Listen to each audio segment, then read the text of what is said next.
How to fix Game Unavailable in Epic Games. So the fix is simple. All we have to do is exit out of Epic Games, close it completely if you have it open.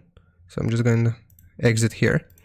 Now find your Epic Games launcher, right click on it, go to Properties, go to the Compatibility tab here, and check these options. Run this program in compatibility mode 4, and we can leave this for Windows 8. Run this program as an administrator and disable full screen optimizations. After we have done this, click on Apply, click on OK. Now we want to open up the Epic Games launcher here, and there's one more step that we need to take before we have fixed this issue.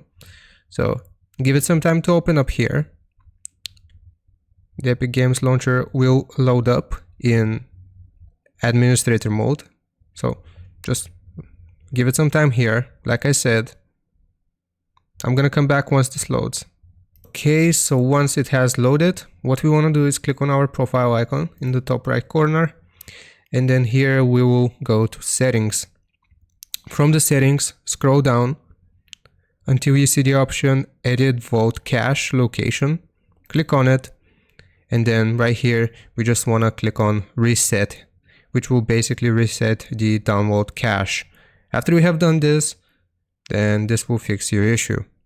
I hope this helps you out. Leave a like and sub, and I'll see you next time.